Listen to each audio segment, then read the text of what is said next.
Allora, buon pomeriggio, benvenuti a questo appuntamento con Cities of the World. Oggi abbiamo ospite il professor Apostolos Kyriazis della Abu Dhabi University. Noi ci siamo incontrati un mese fa all'Expo di Dubai, abbiamo condiviso una giornata di lavoro nel Padiglione Italia con un evento sugli spazi pubblici negli Emirati. Oggi appunto il professor Apostolos Kyriazis ci presenterà la città in cui vive attualmente, in cui insegna, che è Abu Dhabi, con una lezione che vedete il titolo è The Role of Informality in a Textbook City. Vi presento il nostro relatore brevemente. Apostolos è professore associato alla Abu Dhabi University, dove è arrivato nel 2015 come un assistant professor of architecture e ha lavorato come adjunct lecturer dal 2008 al 2013 nelle scuole di architettura di Thessaloniki, Volos e Xanthi in Grecia, scusate.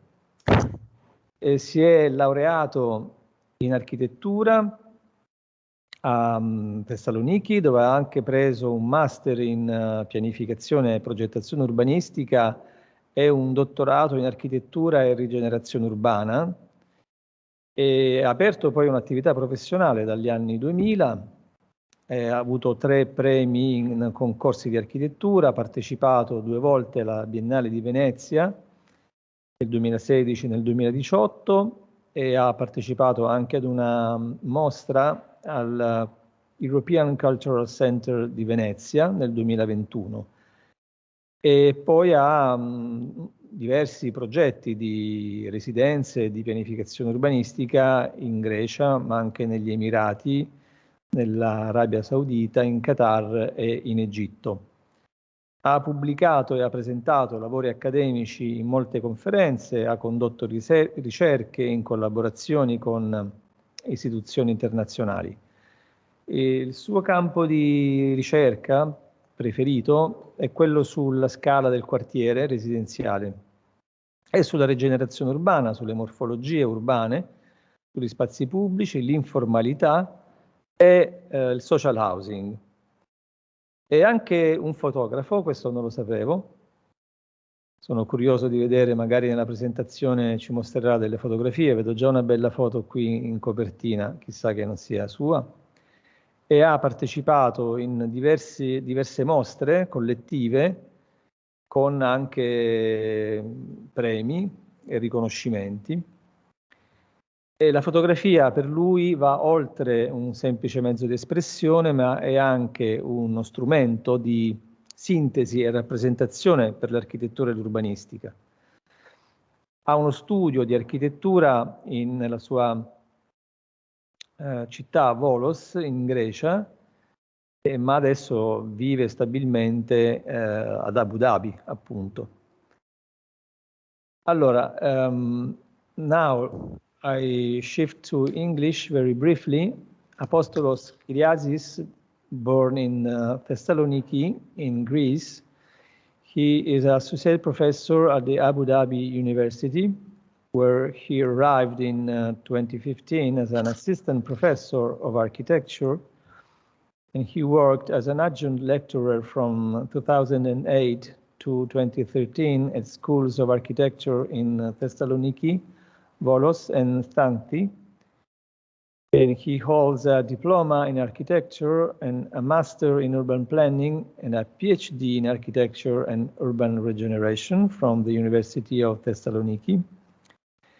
He has been a professional since 2000 with 3 awards in architecture competitions, 2 participations at the Venice Biennale of Architecture 2016 and 2018, 1 exhibition participation with the European Cultural Center in Venice in 2021, and several housing and urban planning projects in Greece, United Arab Emirates, Saudi Arabia, Qatar, and Egypt.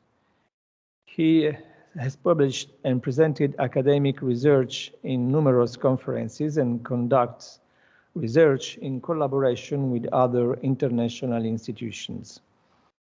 His field of expertise is the neighborhood scale, urban regeneration, urban morphologies, public space, informality, social housing. He is also an enthusiast photographer with 6 participations at group exhibitions and 3 international awards distinctions. To him, photography goes beyond a simple means of expression. It is a genuine tool of synthesis and representation in architecture and urbanism. He owns a private architecture firm in Volos, Greece, and he currently lives with his family in Abu Dhabi, United Arab Emirates. So thank you, Apostolos, for being here. Thank you very much. The floor is yours. Mille grazie, mille grazie. First of all, I would like to thank you for the invitation. It's lovely to and it's amazing to offer my perspective of Abu Dhabi to you and your students and your school. As I remember, I think it is the last lecture of this series for 2021. So no, we have had a new one now, which is postponed because I had an health issue. So we will have a Monday special session, closure special session with Tokyo. Oh, perfect. Otherwise, I would tell you to just be patient a little bit before the Christmas break. But yeah, you have to be a bit more patient now. Tokyo is an amazing city. So here we are, Abu Dhabi. Thank you for the introduction. It's nice to present this city with you. I've been discovering this city step by step as I was living here, and it's not an easy city to see, because you think that you've seen it all by a small tour as a tourist, or if you stay a little bit here, maybe a year. But apparently it is not so. Abu Dhabi is, as I will explain later, a textbook city, or the way I describe it is a surgery room city, where everything is as it's supposed to be. All right, so, and it looks like if you make a tour, a tourist tour, you know, around the city, you've seen it all. It's so easy to drive through, so well arranged, easy to drive and easy to walk, and so you think that you've seen it all, but it is a very deceiving picture, because underneath this skin, this beauty and this picture, there are a lot of hidden layers about people, about buildings, about public spaces, about stories. And this is what I will try to explain today.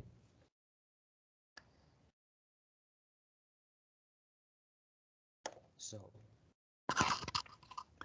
we call Abu Dhabi also, one of the nicknames of Abu Dhabi, it has a lot of nicknames, especially in academia, is an instant city, a tabula rasa city.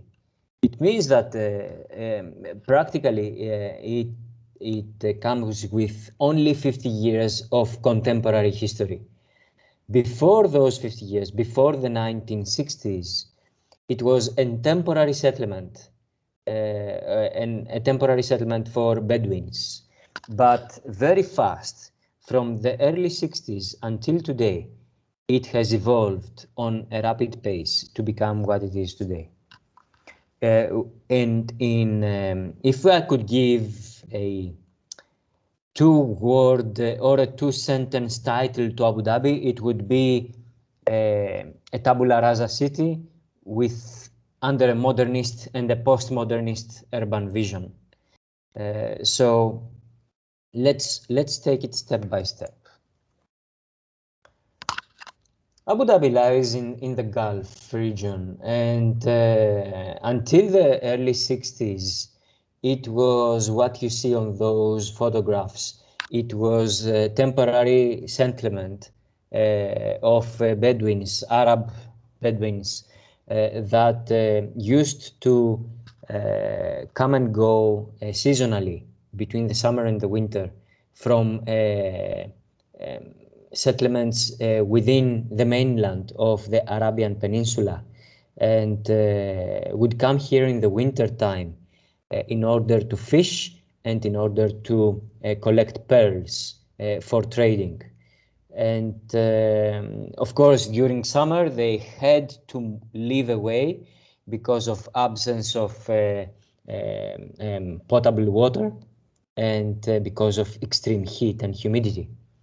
So the Bani Yas tribes used to do this seasonal moving, but from one moment on the 19th century, the settlement started becoming a bit more permanent.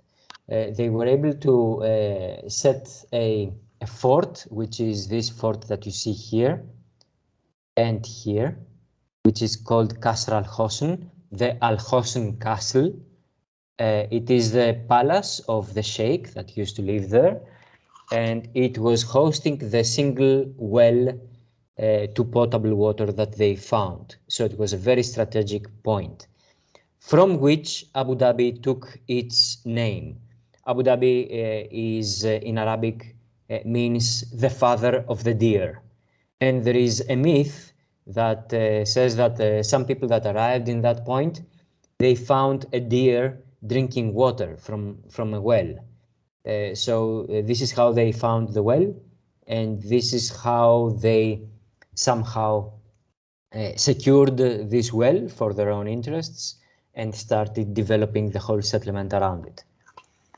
All the settlement was managed in a very organic way, as all Arabic cities used to do, but all the courtyard housing and the public spaces and the streets were aligned to the northwest winds that are blowing to the city occasionally, providing cooling, natural ventilation. But the rest of the city was organized in a very random way.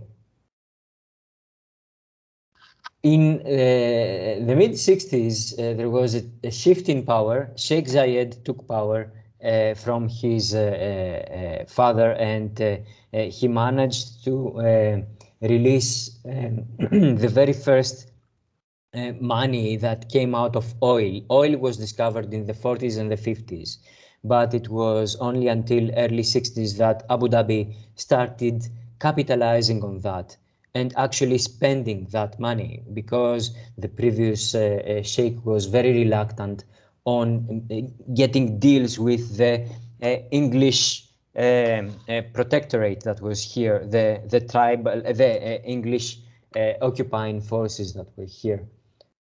So it was Sheikh Zayed in early 60s that started doing that. One of the first things that he did was that he knew that he had to make a shift of modernization, not only for his city, but for the whole nation, for his people. And it was his most difficult task, actually, more difficult than to take a city and grow it from zero. So it was to modernize a lifestyle and completely change the how people used to live in the desert. So he started ordering for master plans for various offices and firms that were coming to Abu Dhabi, like Hal Crowe and John Harris. This is the plan of John Harris that you see down there, and you can see the old city and the seafront, and how John Harris wanted to leave the old city and make a transition between the old city and the new, with a zone of new buildings, leaving the old fort here and the old city as well, as it is. However, due to several differences in how the rest of the grid continues, Sheikh Zayed disapproved this plan, and other much more rigid plans came to be. And this is the first implementation of those plans where you see the beginning of a grid starting taking place. Sheikh Zayed took a lot of inspiration from other modernist approaches of that time, like Brasilia, like Manhattan, with the very rigid grid of the city.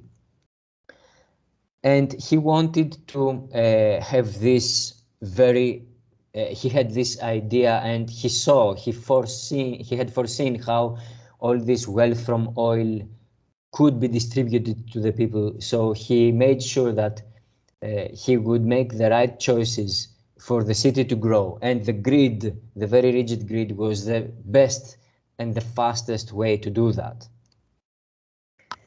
In the late 60s, he chose a man, Abdurrahman Maklouf, to help him with that. He, as I told you, he had chosen other people before him, but for many reasons he disapproved him later. But Abdurrahman Maklouf was the one that shaped Abu Dhabi how it is today.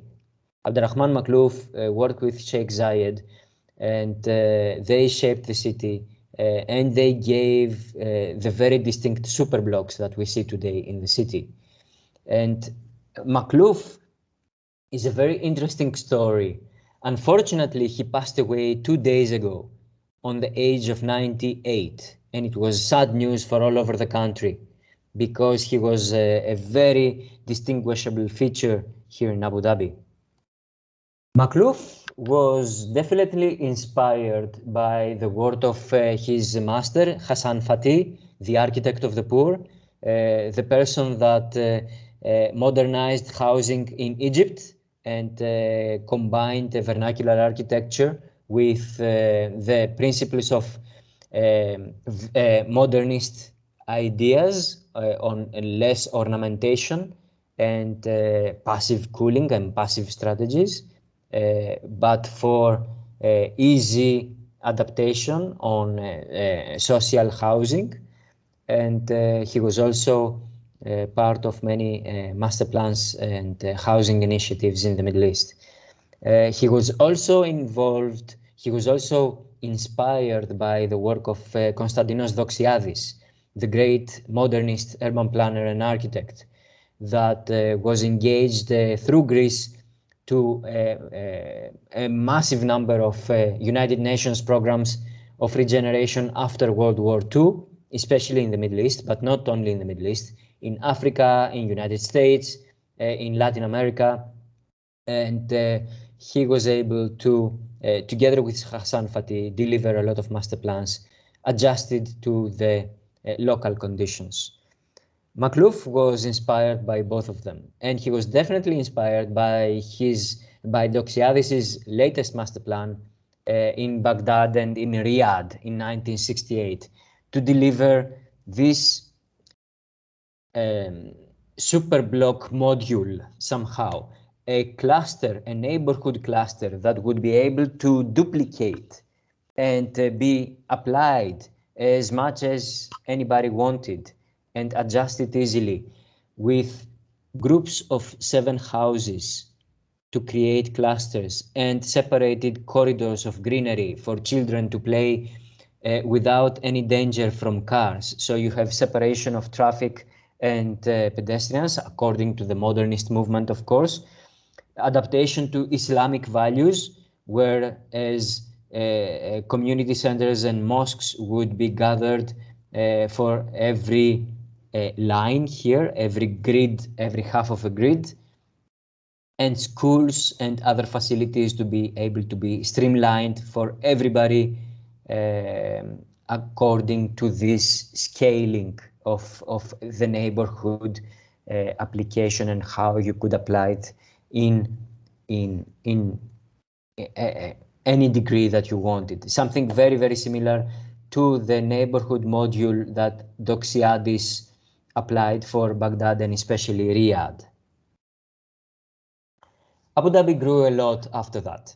There were a lot of political and historical points that Abu Dhabi and the UAE, after becoming a federal state in 1971, took advantage of this growth, not only because of the oil, but also because of other political, circumstances.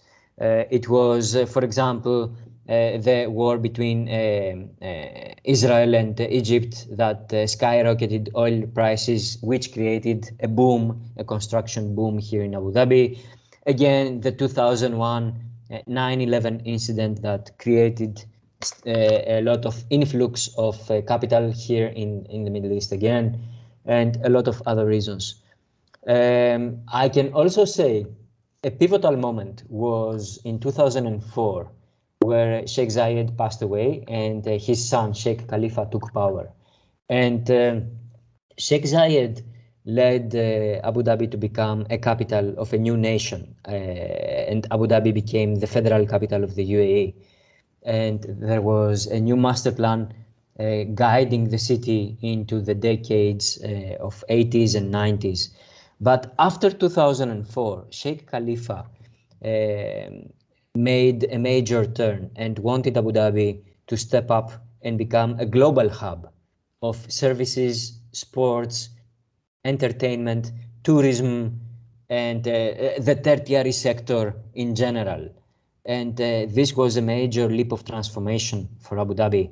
And this led to Abu Dhabi as we know it today as a center point of leisure and tourism and attractions and culture, including now a lot of architecture, star architecture that Abu Dhabi started engaging from early on in order to include and engage and attract all this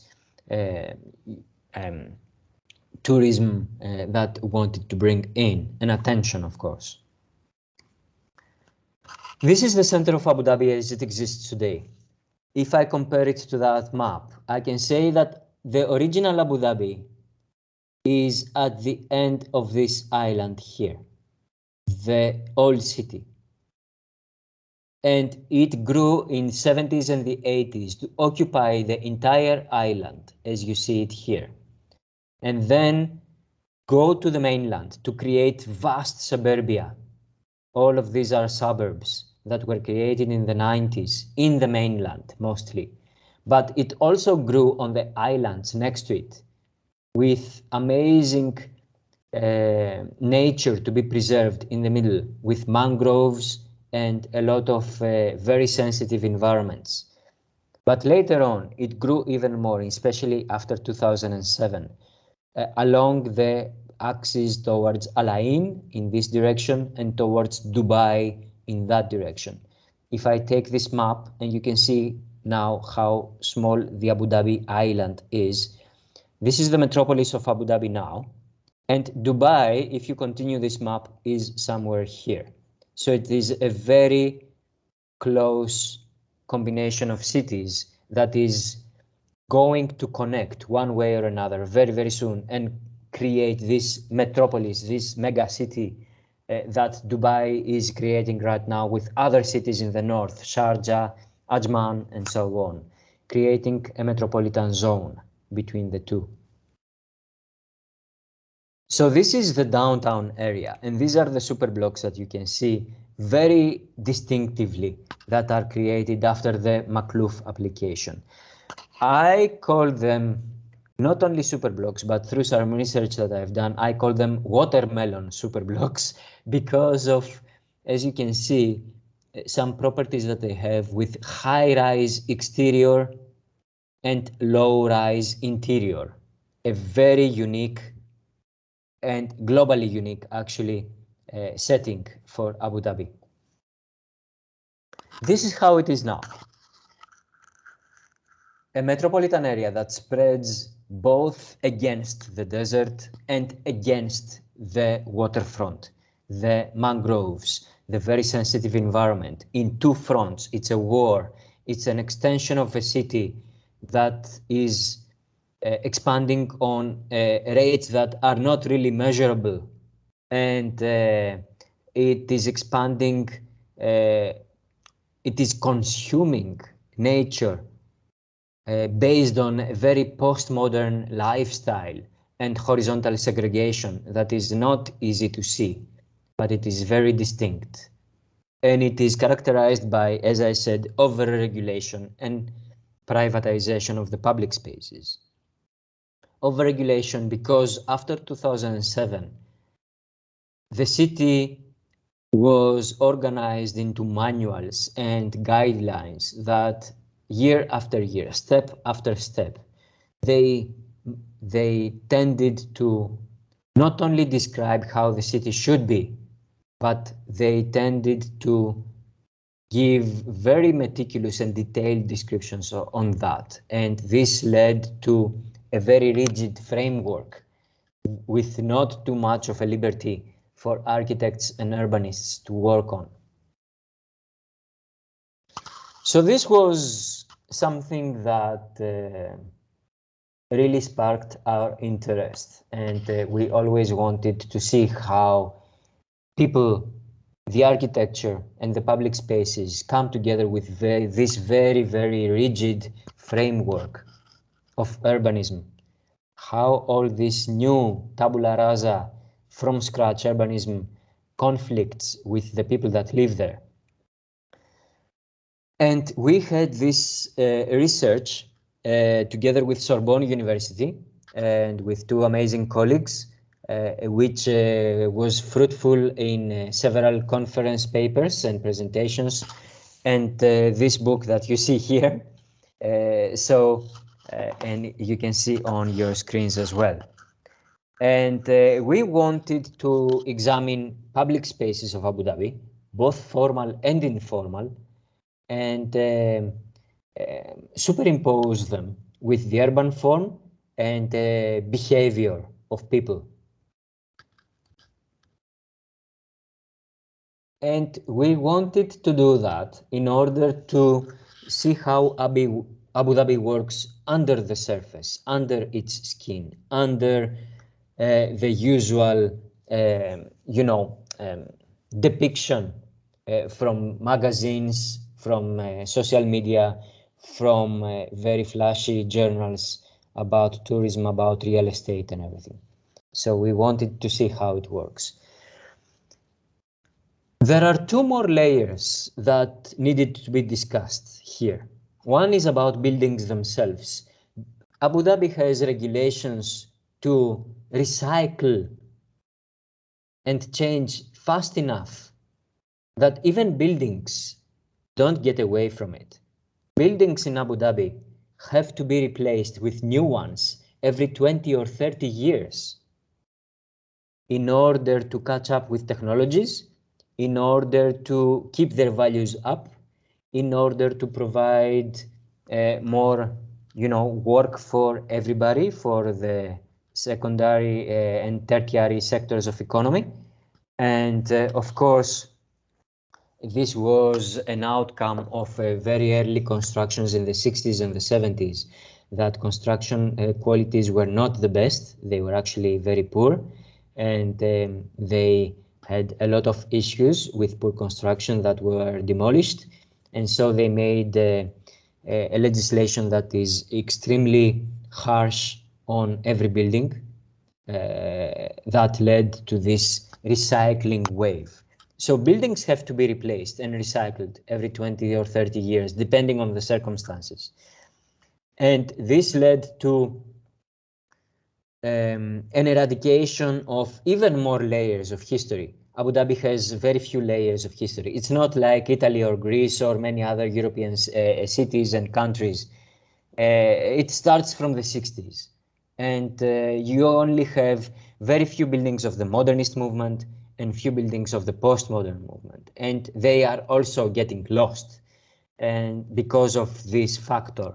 And there are a lot of voices about preserving those buildings because of their added value. Another layer is the people. People that come to Abu Dhabi on a labor basis, on a visa basis, just to work.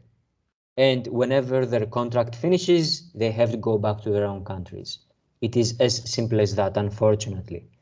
And it is even worse on people that come here without too many of degrees, without specialization, in order to be able to stay and make more effort out of it. I'm talking about the labor that comes here and has built the city since the 60s anonymously in massive numbers with very few rights. And not only Abu Dhabi, the whole Middle East actually owes its existence to them, people without any voice. And those people, one project is finished and they are back to their own country. And this visa-bound, labor-bound existence here means that, and even for people with more qualifications, means that even this layer of people, even this layer of knowledge, of collective memory, is very easy to be replaced year after year. It is calculated that every 5 years, 70% of the population is renewed, which is, if you think about it, it's horrible if you want a city to continue and the city to have a memory of itself. It is consisted of historical layers, of buildings and of people, what we call the collective memory. And all those layers are either very shallow or getting replaced year after year. So this is how it is important for those communities of people to actually withstand and go against this kind of regulation in their own individual way. And we will see about that. So what we did is that we organized Abu Dhabi in 7 distinct zones, and we selected 2 public spaces in each zone, 1 formal space and 1 informal space of equal sizes, more or less. And we selected them in a way that could be representing their areas, and they could be comparable to each other and comparable to other cities and similar neighborhoods all around the Gulf. We introduced methodologies that could be applied to all of those spaces and could be reproduced later through social studies, through human geography, photography as a medium, urban mapping, of course, behavioral mapping, and pathways. We used, in terms of photography, we tried not to intervene too much to the life of the people, because we know that their behavior is changing when they see a camera. So we tried to stay as hidden as possible, totally respecting personal lives and personal data, which is very, very sensitive in this part of the world, as you can imagine. We used special time-lapse techniques and the tricks with contrast in order to not exhibit faces, etc., etc., etc., but only moves and positions and behaviors. Urban mapping was... Salve, senta, sono ancora Giustino Di Muzio. Volevo sapere se potevamo, se era cioè, se ci vediamo direttamente domani o se aveva trovato dello... Sorry. Okay. You can go on. Are you sure? Yeah, of course. Okay, maybe forget to turn off the microphone. Okay, sorry. Maybe I can go a bit faster because maybe you're, I'm really eager to hear about your presentations as well. It's okay, perfect timing. This is an urban mapping that we applied through different layers of information, thematic maps, built up areas, heights of buildings, land uses, green areas, not green, but open areas, accessible areas, road network, etc. For every one of those 14 public spaces, for each area, as you can see, 1, 2, 3, 4, and its categorization, formal, informal, FI, and you can see how each one is read into a layering throughout the city. And we had a team of students helping us, and ourselves, of course, for all those areas, and we mapped the behavior of people on different times of the day, different days of the week, different weeks of the year, depending on summer or winter, special holidays like the religious festivities here, like the Fridays, or like the Ramadan, etc., where behavior is completely changing, or through summer months that everybody become nocturnal because of the heat, of course. So we were able to map on different times of the day and map both formal and informal activities and correlate them to the urban form on every one of those public spaces. And we had these amazing maps come through for each one of them. As you can see, blue lines are formal activities, red lines are informal activities. You can see some parks here are more complicated than others, and these ones as well. And we came to some amazing findings with regards to public spaces and their use. On formal public spaces, we found very few informal actions, to be honest. But the whole success, to make a long story short, of those public spaces lies on their program. Whenever a public space, a formal public space, was having a very tight program and a very tight design, we tended seeing a lot of informal activities in them. But whenever we had public spaces, just like this one, on a very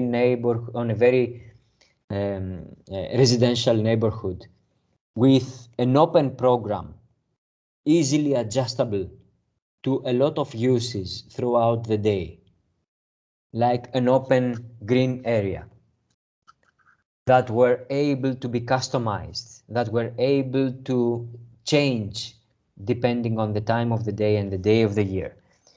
Those public spaces were not having informality as a factor and were much more popular and successful. But it was getting more interesting on informal public spaces. Of course, we have to see how informality is generated in the first place. It can be generated by low programming on neighborhood level, by not programming how many parks there should be in every neighborhood in order to serve the communities. It shows how unflexible are the governance systems to reflect the social dynamics of every neighborhood. It also shows the lack of facilities on each neighborhood, depending on what each neighborhood sees. And we see different neighborhoods having different ethnic compositions. You see, as you saw before, I mentioned the horizontal segregation. You see neighborhoods of Emiratis, neighborhoods of expats, Western expats, Bangladeshis, Egyptians, Arabs, Indians. Just to return back to the demographics, the Emirati community is only the 13% of the total, just to give you a perspective on that. The most popular, the most abundant community here is Indians and Pakistanis on 27% and 26%, if I'm not mistaken. And then other nationalities like Filipinos, etc. So you have a lot of communities in different neighborhoods that are having expatriate gatherings in order to tighten bonds after work and display collegiality and exchange words from their own countries and families they feel more connected, and they streamline social gatherings and social interaction through those community gatherings on informal public spaces. So this is something that we see on informal activities here. It functions like a community condenser with post-work resistance to daily routine. It functions also as an attractor to local youth, not only expatriate, but also local youth. And Abu Dhabi is a city like all other cities in the Middle East, dominated by cars. It is by far the dominant means of transportation, and it shapes the city the same way the city is shaped for the car in the first place, out of the modernist movement directives and the whole movement of separation of traffic according to the Athens Charter as we've known it. But we see it through other activities as well. The canteen stations that are fixed and following where there is something popular in the city and set up on a very informal way. You can see that by areas where people go to jet ski and impress people, impress the youth, impress the ladies, in a similar way that they do car races on empty suburbs at the edges of the city. It is working on exactly the same way. A lot of people say that informality is illegal. And we can see that in other cities like Sharjah and Riyadh in Saudi Arabia, that they started getting measures against such activities. But it shouldn't be that way. It is actually the opposite. It is a penalized informality that in reality it should be endorsed, because it gives us an indication of what we need as a city. It gives us an indication of how healthy the public space is and what we need to do. It gives us an indication of what people want, what the base of the population needs, and it invites us to open a window to what we know as the bottom-up approach, the participatory processes on urban design and urban planning. So it is very funny when you see that on one hand, everybody indoors and everybody enjoy barbecuing on a park, for example. Everybody do that. Every afternoon after 7 o'clock, this picture of barbecuing on every park, no matter if it is formal or informal, it is everywhere. I mean, every 5 meters, you see such a barbecue spot. And some of them are permanent, set by the government and the municipalities. But exactly next to this, you have these kind of warnings that no barbecue is allowed. So you have a conflict, even on an official level, on what is allowed and what is not, what people are supposed to do and what are not. And you can see that applied on different strata of the social layering. You can see how informality is somehow considered to be only a privilege or a curse of the lower social strata, the poor, where it is not. I took this picture up here, of these two amazing people from Pakistan that were fishing on a small break that they had on a very luxurious neighborhood of Abu Dhabi. Behind them, there are some amazing skyscrapers on a very luxurious, high-end part of the city. And they were there fishing, and I was there talking to them when some security guys came and they asked them to leave. And when I asked them, what did they do wrong? What's the problem? They said, you know, they shouldn't be here. It's so many people here running, jogging. This is not a proper thing to do. How do you define what what thing is proper and what is not. Why do you do that? How do you connect that to any social level? And it was very obvious on how this image of urbanism, of very impeccable, beautiful lifestyle is generated and conflicting with informality, which is not only a curse for the lower layers, it is also something that higher layers, I don't like this word, but never mind, are performing as well, and as we show you later on. Exactly right here. This is a massive example of an informality on the other side of the city. This is one of the highways that goes directly from the suburbs and Dubai to the downtown area. And this beach, called the Kite Beach, the Kite Surf Beach, was very popular to kite surfers in the Middle East. It was the best beach in the Middle East to do kite surfing. And of course, kite surfing is a very, expensive hobby, and only affluent expats were doing that.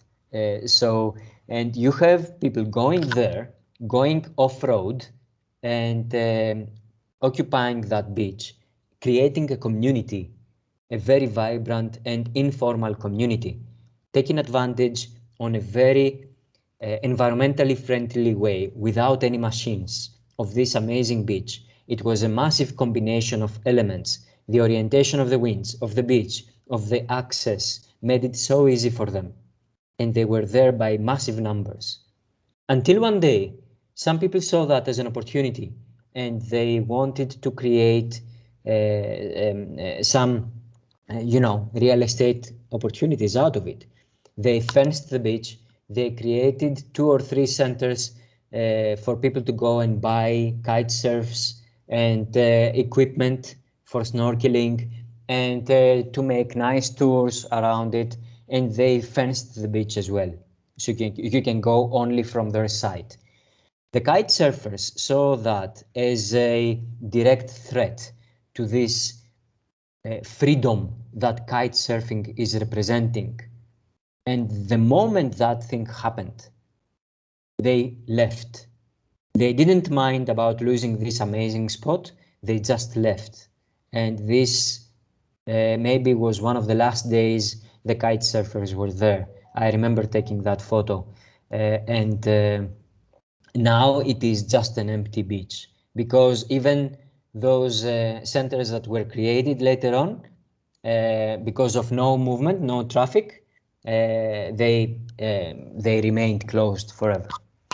So it gives us an indication of the other way of informality and how we could take advantage of it in a good way, and take our lessons of how neoliberal approaches that are based on real estate and on opportunity can react against communities and against the city, as to oppose to what we know as the right to the city, to an open city, to access, to informality, to especially the waterfront that has to be and stay open all the time. We saw different behaviors through the day and through the night. We saw behaviors connected to the form, related to the podiums of high-rise buildings. This is the 2 fishermen that I was telling you about before. We saw how people are closing the curtains when the night falls in order not to be seen by people on a park nearby. So we saw how this is related to issues just like privacy, etc. We saw how the pedestrian walkways are interrelated with informal parking, and they are streamlining flows into the public spaces. We saw how far people are willing to travel to find activities in order to socialize with other people of the same interest. Abu Dhabi is a very long city in terms of distances. It is having very low densities, and you can drive for 50 and 60 kilometers and still go halfway to your destination. So we can see easily what is missing by just talking to people and telling them from where they came from.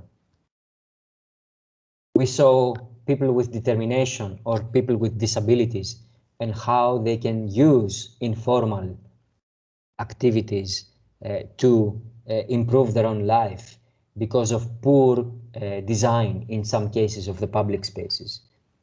Actually, this is forbidden in Abu Dhabi. There is no pathway there, and it's not allowed to picnic this way in particular, but everybody is very sensitive when it comes with people with disabilities. And it was when I shown this picture to the municipality, they were extremely moved, and they were very interested in even changing their manuals and their guidelines on that, and making it much more flexible when it comes to those people and how they enjoy the public space and customize it to their own needs. We saw the youth. Abu Dhabi is the safest city in the world for 3 years in a row. And this is a semi-industrial neighborhood in terms of people that live there and transit to an industry next to it.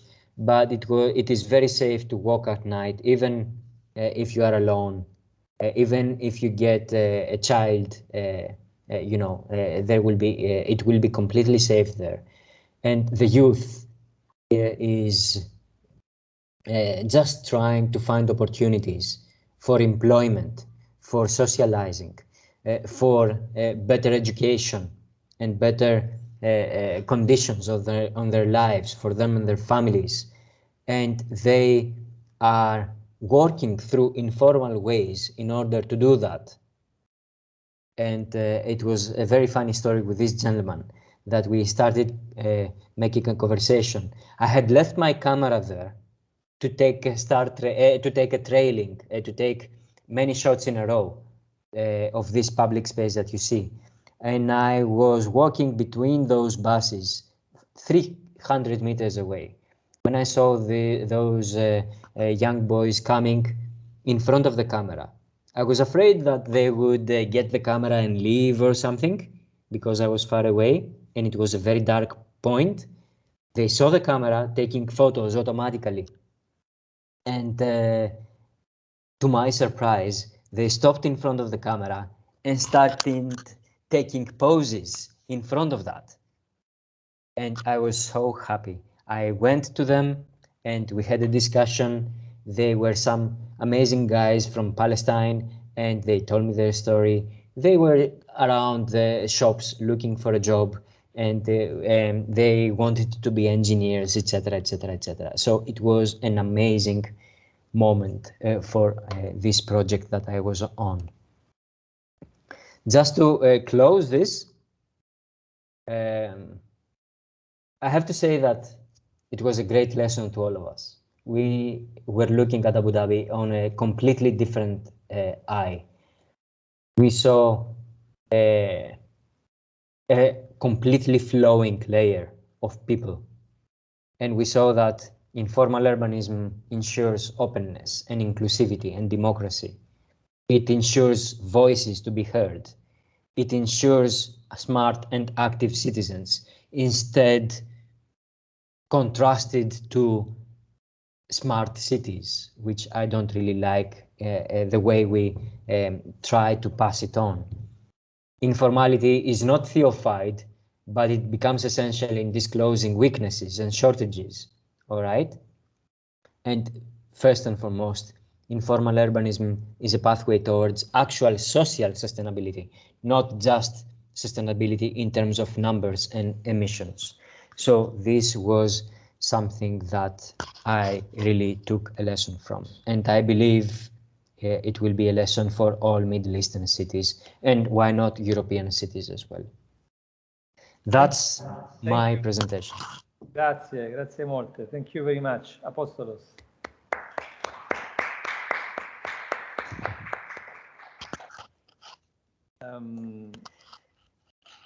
nice. Very nice shots. You are a good photographer. Thank you. And very interesting. Please feel free to connect with me if anybody is interested. I have my accounts down there. I can share this presentation with you, and I can definitely share them. It was really interesting, your presentation. Of course, I will have some question for you. I was really interested by one sentence, which was regarding the nomadic past of the city. When you showed us the picture, the picture of the settlement, the nomadic settlement in the beach. Yeah. So you told us that the people used to go to Abu Dhabi during the winter when the climate is,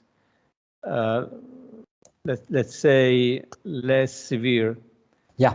And to fish. They went there to fish and to extract pearls from the sea.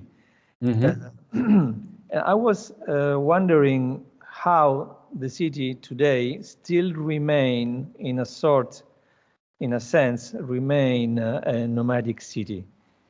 Because the expats that are working in Abu Dhabi, as far as I know, they used to leave only during winter, and they go back to their own countries during the summer.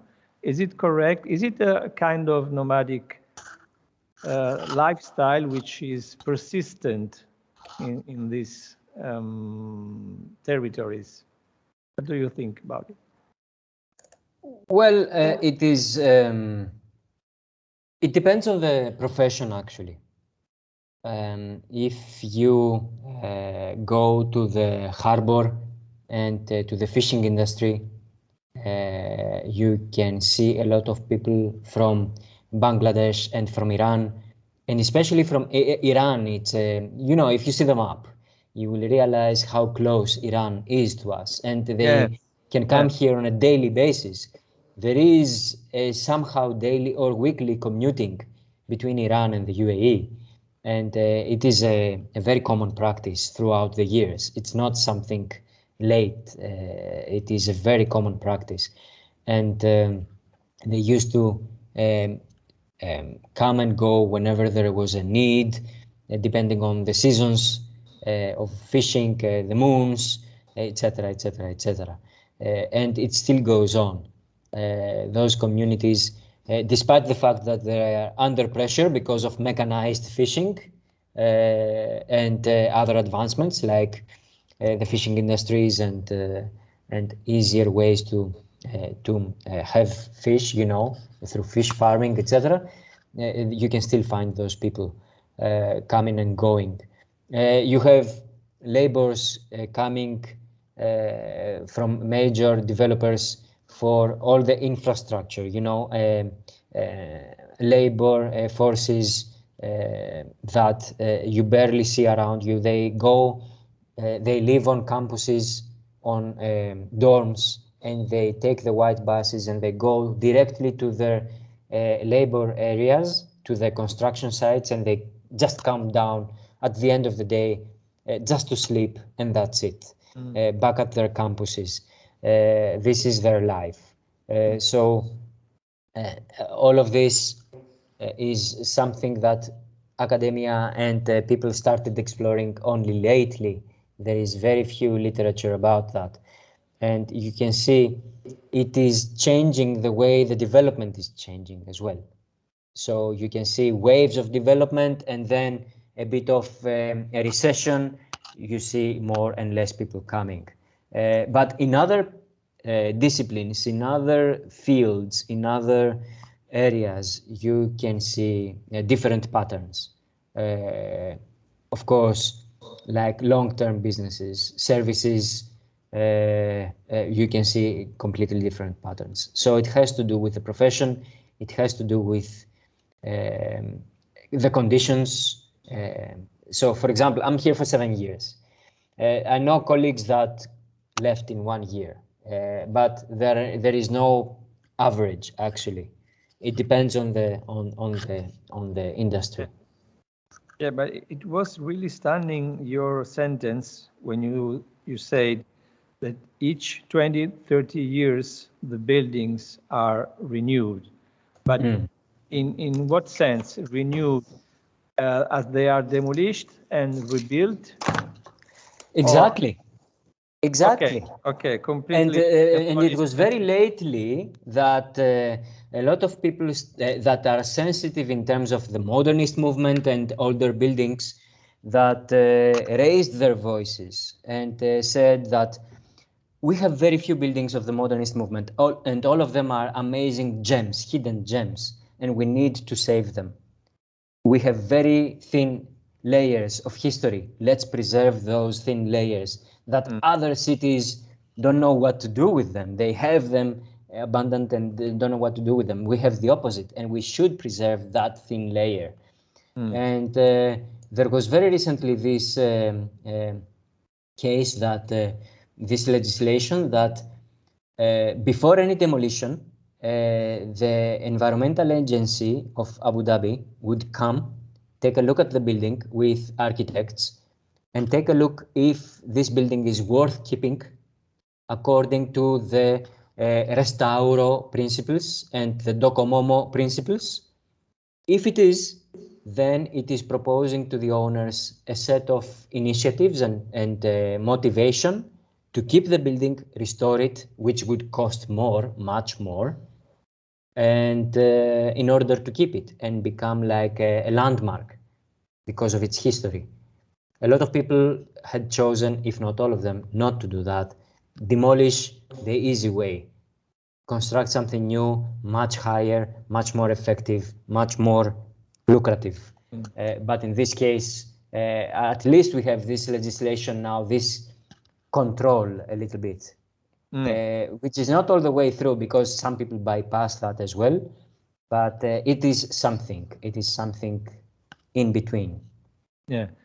By the way, this is a good news for architects because you have still a lot of work to do with this, let's say, tax of renovation and new buildings. But I was also surprised by the fact that each 5 years, the 70% of the population is completely new because there is this nomadic attitude.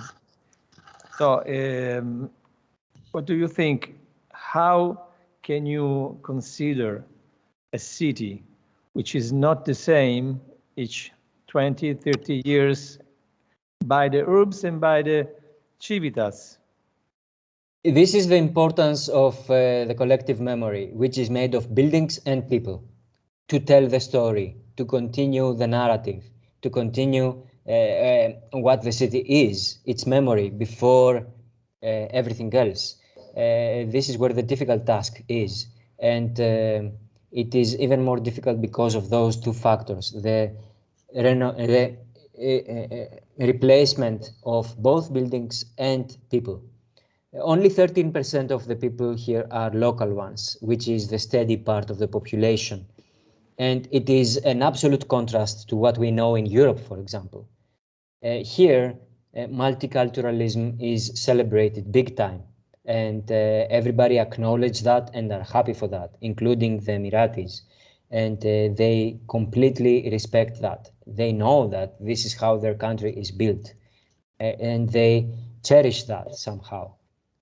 So it is part of the culture, I guess, now, and the openness of those cities. And it is something that even the Expo was able to capitalize on and to bring much more power through that.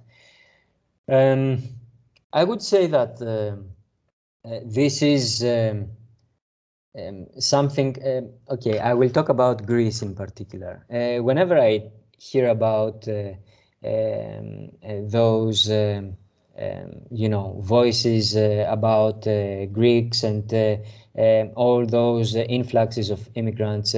Just because I know this condition here, it makes me laugh a little bit more. But it gives another great opportunity. It gives an opportunity for people to open up and create a larger narrative and a sense of, a different sense of belonging, a very weird feeling of belonging out of nowhere, because everybody come on the same terms, everybody are on the same boat at any given point. Even me personally, if I lose my work, I have to leave. I have to leave the country. I have only 30 days to find a new job. I can come again as a tourist or find a new job or whatever, but this sense of non-permanence is so strong and permeating everything, penetrating everything, and it creates a kind of a bond between the communities here, a kind of resistance, which is expressed by informal activities as well, and which is expressed by those communities that come together to communicate and to socialize. And I believe this is like a defense mechanism to all that. And the city is transformed because of this. The city is adapted to that in a good way, I mean. Yeah. Very interesting. Regarding the public spaces, I've never been in Abu Dhabi. I just visited Dubai. Yeah, it was my first time in Emirates.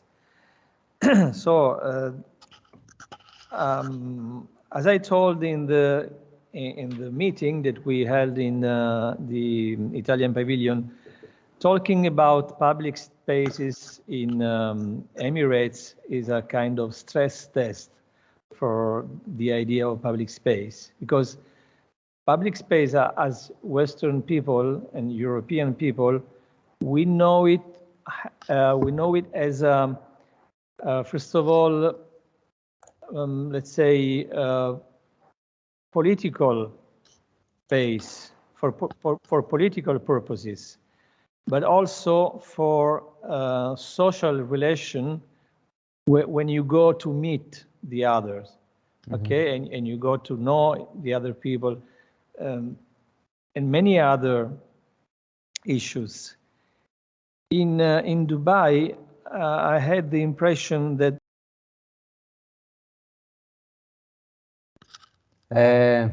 Professor, you are muted. Sorry. No. I had the impression that in the Emirates, all those attributes of the public spaces are no more existing. I mean, you cannot go in a public space to talk about politics. It's not Hyde Park, the corner speaking, where you go and you do your speech. You cannot go for, as far as I know, you cannot go in a public space and go to a girl and try to know her and to start a relationship, which is another important role of public spaces, as in the Western culture we used to think about it. So what kind of public spaces they are? I mean, they are for families. I remember Cristiano Lucchetti was saying that many people that goes in the public spaces are families that go for barbecuing and to stay the whole day in this sense. Is it true, or are there any different behaviors or something that we do not understand as Western people? No, it is half true, let me say. It is There are public spaces that are, if you go closer to the suburbia, you get more rigid informal rules on who talk to whom and who can go and interfere with whom, etc., etc. So social interactions and norms are a bit more strict and rigid in those places. But in general, most of public spaces and a lot of contemporary ones, amazing parks that open one after the other, are completely free, and you can see a lot of very interesting interactions between people, between individuals, etc. You don't have a lot of interactions between genders because everybody is careful in general, but you have it. It's absolutely fine as long as you are not insulting and not you know, very aggressive or whatever. Yeah. So as long as you keep polite, you can always talk, even if it is a local lady with a veil or something. It's absolutely fine. Nobody will say anything to you. But of course, with every you know, social norm and every social you know, informal or unwritten rule that you have to respect. But there are other places that it's absolutely fine, and there are even places that couples go and enjoy some time. You know, there are even places like that, including one place of these 14 that I showed. Between two bridges. I can show you. Let me share the screen again. I will show you some examples. For example, you can see people going to hidden places to fish and even flirt or talk to each other, or even have graffitis, which are in outlaw here to have graffitis. You don't see graffitis anywhere. You see activities that have to do with a lot of people and different and a big density of people. So there is a mixture of people that come and go in very small places, and it is inevitable not to talk to other families. All right, so socializing can come through that thing as well, and it's a good thing. Okay. You see, and of course, parties and families which are by definition a bit more closed, but you can always interfere if something happens and open up or close down or whatever. Let me go to some other photos that could be of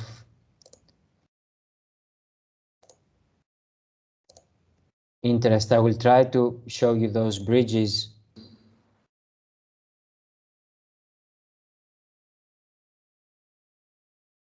Amazing new parks that children play, and everybody is swimming on public without any care if it is, you know, the language is changing. There used to be segregated parks for families, for men only, for women only, but now this is totally changing, and you can see a total liberation on programming, on gender, and it only comes to you being just courteous and polite and having a normal conversation with anybody. So you can see sports on public areas, and you can even talk to people that are a bit more conservative. It's absolutely fine. So it's architecture itself that is changing that, I guess. It is the architecture of those buildings and the formal places. On the informal places, you have that by default. The rules are different. But on the formal places, the quality of the public space is attracting people to be more open, is allowing people to be more open. This is one of the places that I was telling you, and it was studied. It is two very famous bridges, and it was the old passage from the mainland, which is here, to the island, which is back there. And they used to take a small boat and go there to the other, back in the old times, and when the tide was up. And now it is replaced, of course, by Makta Bridge, which is here, and the very famous Sheikh Zayed Bridge, designed by Zaha Hadid architects. And you can see the transformation again. A lot of couples come here during the night to have fun and some romance and some intimate moments. And the view is fantastic there. Let me show this picture here. It is from the same point. And you can see the Grand Mosque of Sheikh Zayed, the old fort, the bridges in both sides, cars passing by, the water flowing, and some people fish, but it's mostly filled with couples because it's beautiful and romantic at night. So you can even see that aspect of socializing through that. So on a very let's say, not hospitable environment. It's not like you have a beautiful forest and in the outskirts of the city. So like if you go to Fiesole to enjoy Firenze from up top and something like that. No. But still, the youth is trying to find all those opportunities, either formal or informal, and occupy spaces and trying to get the best of them. Even if it is on a very dull park in the middle of a suburb, they find their own corners and spots, and they socialize their own way. Okay, thank you again. Now it's time to invite the students, Andrea Di Giacomo, Anisa Musai, to present their research regarding Abu Dhabi, and after that to talk to you with their questions. Can I can share the screen. It's fine.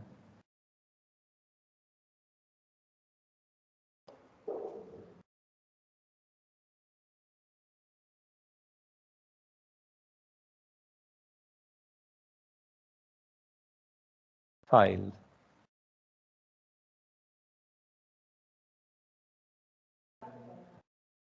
Cartella. Ok. Abu Dhabi.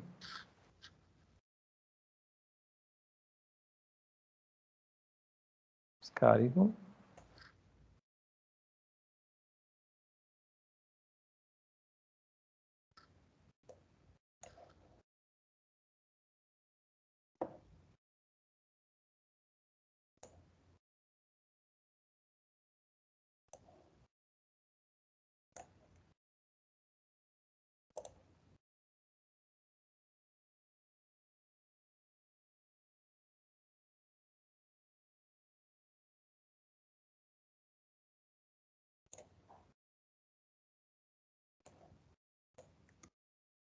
It's impossible to open the file, so maybe it's better to open directly here in the Teams. Can you see my screen, Apostolos? Yes, I can. Okay, so this is Abu Dhabi, according to Di Giacomo, Musai, and Galand, which is not here, the third member of the team. So I give you the microphone.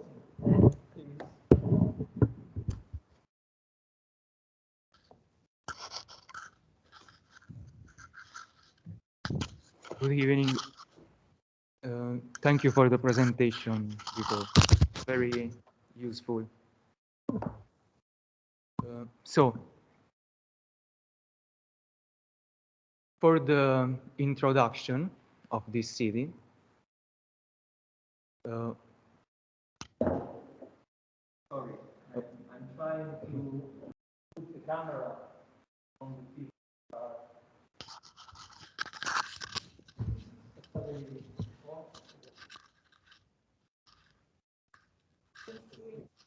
Così. Okay. Okay, let's see. Sì, sta condividendo lo schermo anche.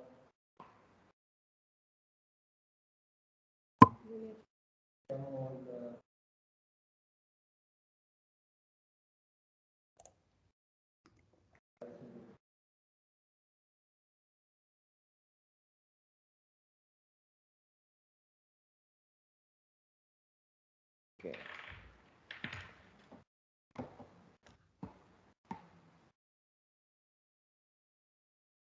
So,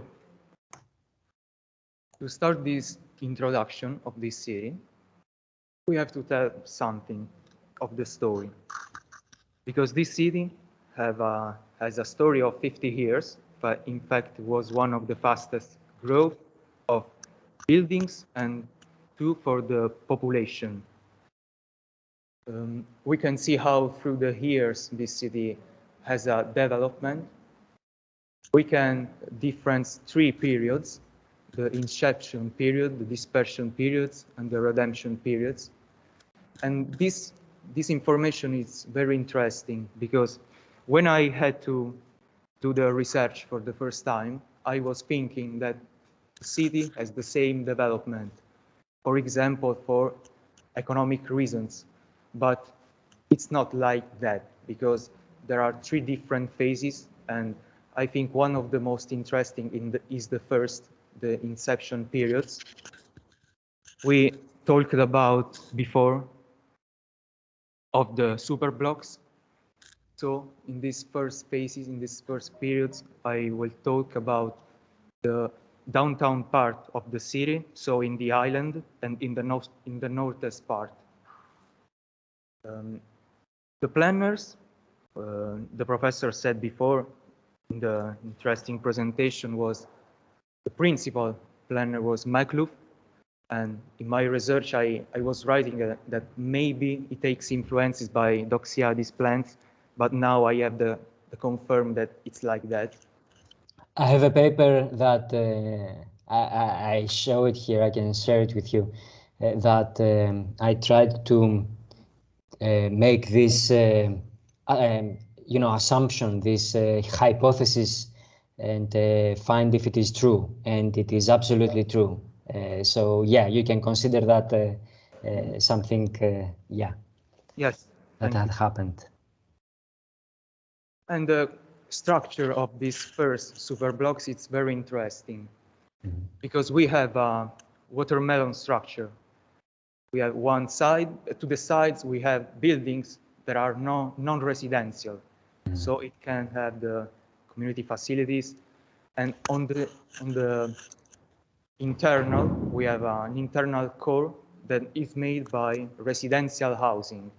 So the difference is not only for the land uses, but also for the heights. So we have buildings that covers this internal core. And it's very interesting to see the reasons of this. In fact, in this first period, there is a really relation with the needs of the people. In fact, we have streets that are not so large. They were thinking to be for the pedestrian instead of what it will come in the next period. The next period is the dispersion period.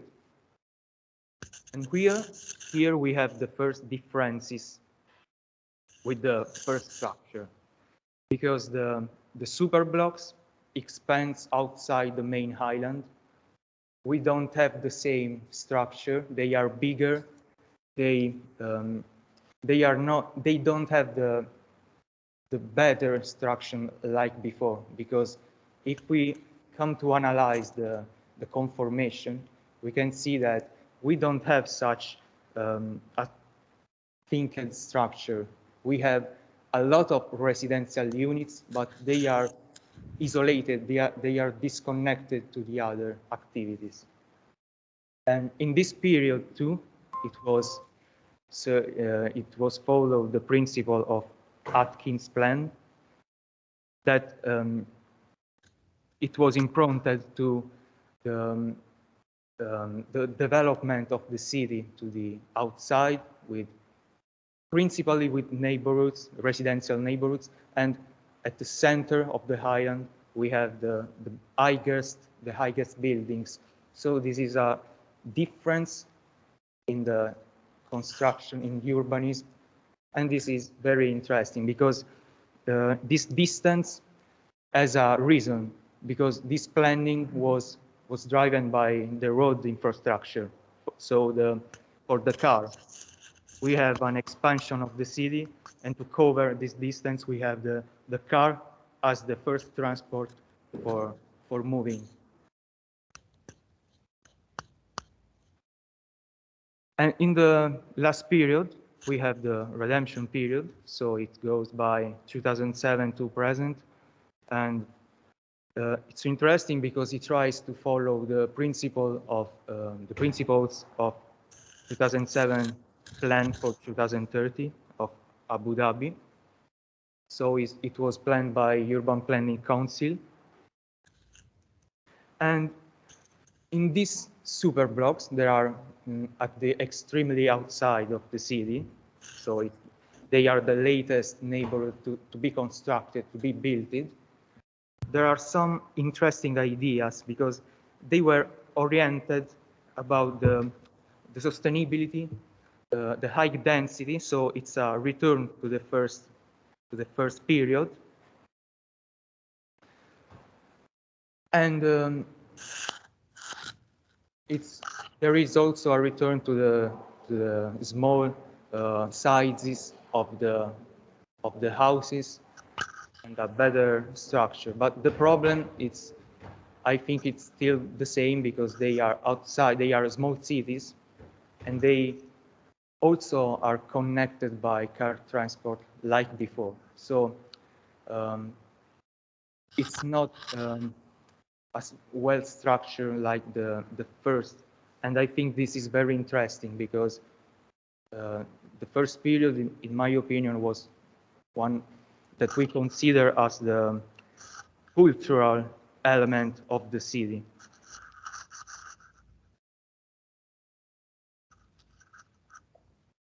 Okay, here there is a few ideas of the transport for the plan of 2030.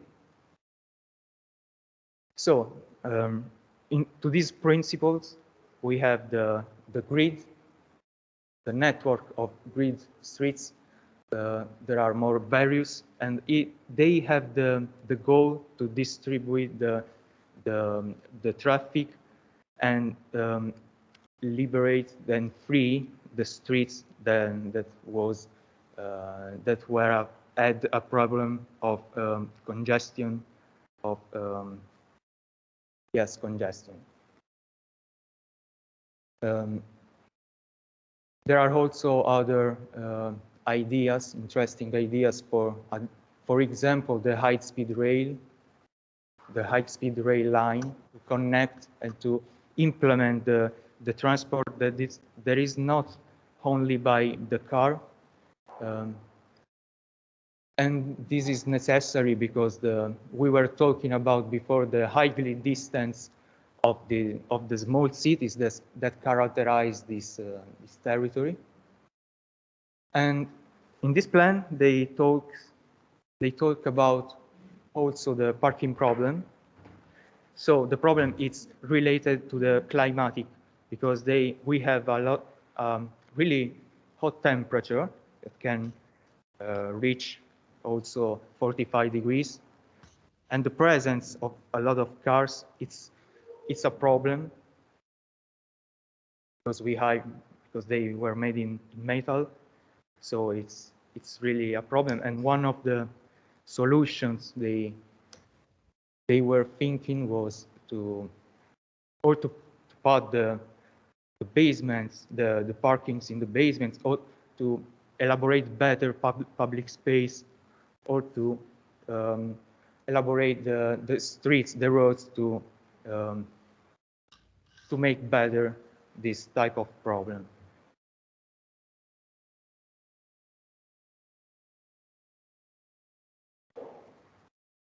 Okay, this is interesting because always in 2030 plan, we have a plan about the environment. These were the ideas at least. One of the principal characteristic about this city is that it's between the sea and the mainland and the desert, but they also have a part that is on the sea. So one of the ideas could have been make a network for the highlands that can be national parks, or to, for example, the gradient, to make that going to the outside, there is less density, to not compromise the nature outside the city. One of the other ideas was also the sand belt. For example, it's a limit that can have one goal, to avoid the urban sprawl outside that area, because we know that we're unplanned vision, an unplanned expansion. And another idea, very interesting, was that of desert fingers, so that the zones, that corridors between the mainland and the sea, to avoid to build in that area, to make the connection between these two areas existence, and not with buildings on them.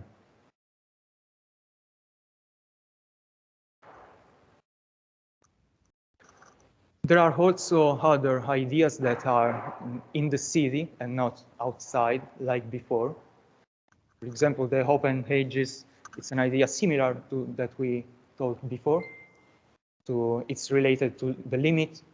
So outside this limit, there were also, that can be only eco-villages. There were some ideas for the parks that interested the connection with the sea and the connection between each other. It could have been an idea, the park and the recreation, this connection. And this connection can be emphasized by the green boulevards. So it's like we had green spaces, public spaces, but they also are connected by other green spaces that are the boulevard. So it's also for fight against the problem of the temperature, for example. And if we talk about Masdar City, the idea of Masdar City is to create a desert community. Sorry. A desert community that is carbon neutral and zero waste. The aim of advancing a national industry of clean technology alternatives to petroleum. Masdar City, in fact, have a mixed use, and it has low-rise and high-density development. It is located strategically for Abu Dhabi transport infrastructure, and that's why they are using existing road. And Masdar City is the first city to operate without fossil fuel vehicles, and to do away with vehicles running to street level. And they are doing that because they are putting transport station every 200 meters away. The city will encourage walking through pedestrian streets and squares that are friendly in scale and shuttle from climate extremes. Surrounding this dense center is a complex of infrastructure like photovoltaic farms or research fields, etc., which made Masdar city self-sufficient in energy. The master plan has been drawn up to be flexible, and the urban growth has been anticipated from the outset. And the way that Masdar city is planning to be, is changing the whole urban planning in the world.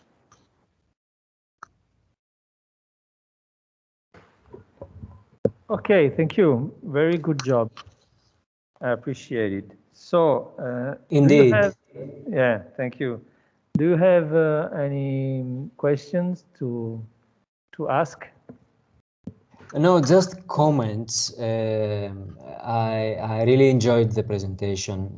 Thank you very much to the students. Just be aware that things in Abu Dhabi change that fast that you can blink and miss it. For example, Masdar city is, and this is actually a lesson for us as well as people with critical thinking. Masdar city was a major bet for Abu Dhabi and for a lot of people, but it proved to be a complete failure. It failed a lot of its purposes and a lot of its targets. And what you describe is maybe the first initial targets that used to be there, as described by Norman Foster during the early years. But very soon everybody realized that it is not the case. It was growing very slowly compared to the rest of the city. You cannot just prepare a city from scratch, have a full city, entire city of 45,000 people designed and constructed and start running like a city from the beginning. You have to realize that even for cities that are so fast in developing, it takes time to make a city. So they didn't see that, and they were very generous and selfish in a lot of things. So Masdar city became a massive failure.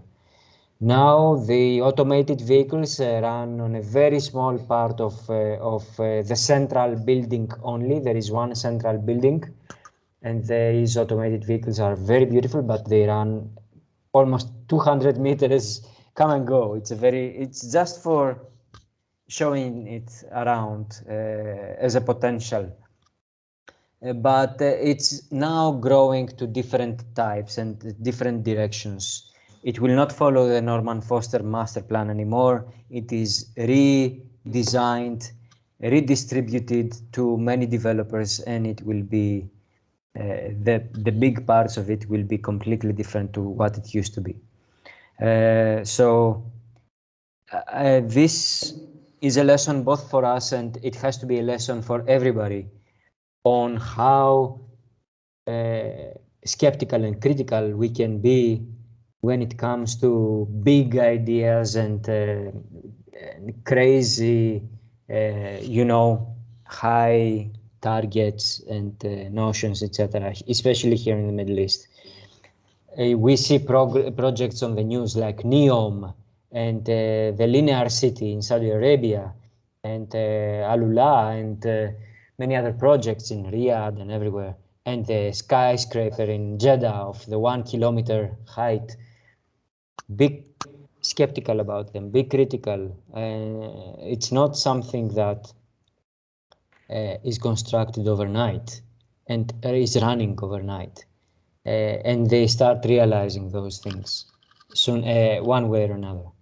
And you have to incorporate this by research, all right, by seeing what other people think about it, and become a bit more skeptical about those big ideas.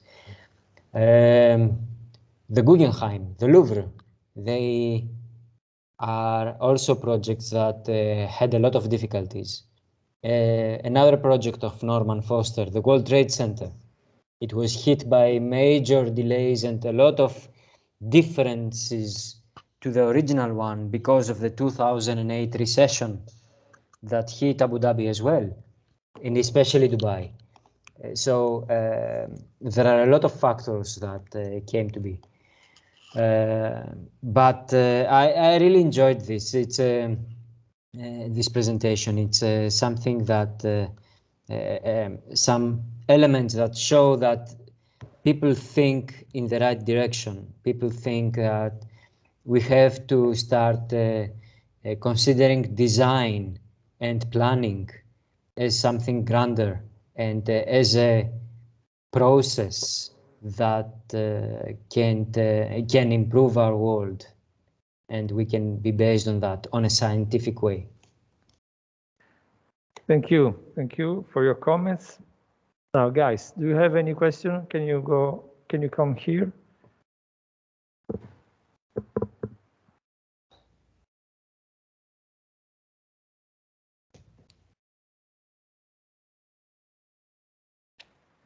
When I was doing the research, I was seeing that there are a lot of new construction that are organized in little cities. My question is why they don't try to, for example, work on the existing, and why these isolated cities are always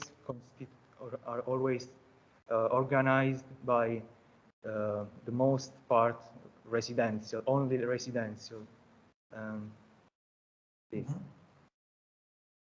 Well, very amazing questions. Thank you very much. On the first one, I can say that one of the points, the key points of the last master plan, the 2030 plan, as we call it, is the regeneration of the central area. But it is for 14 years now, it is going through massive obstacles. And it cannot be moved further for reasons that they are very different to what we know in Europe, even for massive regeneration projects of downtown areas. And it has to do mostly with resistance from local population that own those buildings. Ownership is only for locals. No expatriate can own land or a building. All land and all buildings belong to only Emirati people. Even if you buy a building here, you only buy the use for 99 years, like a lease. You never buy land, you never buy full rights on a building. So those people are very, when they came to say their opinion about regeneration, all the people that work there and live there and rent those shops, they didn't have a voice. It was only the local people that own those buildings. They couldn't care less, and they said that no, it's going to be very costful, and we don't want to do that. So it was always a very, it's like hitting a wall. So they're still having issues with regenerating the central parts. And now it is more difficult because of the costs. But they always have that in mind. And it's my central point of interest because I do regeneration mostly. This is my core field. So I always wanted to see what's going on. On the second question that you made, I have to say that, again, a very beautiful question. And you see that Abu Dhabi is growing in a very weird way and very heterogeneous way. You see a lot of different ways of developments. You see high-rise buildings, low-rise, low densities, very low densities everywhere. So this is one way of choosing residential. It's an outcome of the modernist movement. All those cities were designed for cars during the modernist movement times. And you see that those cities were designed for cars and by people that were using cars every day to go everywhere. The climate is helping as well. And low densities and car-generated forms, urban forms, is something very strong here. And this is why they went to low densities and massive sprawls in order to get local people as far as possible from expats. So you have horizontal social segregation, and at the same time not to allow cultures to be interacted, and at the same time to give as much land as possible in order to show it off on a very social, on a very superficial way, can I say.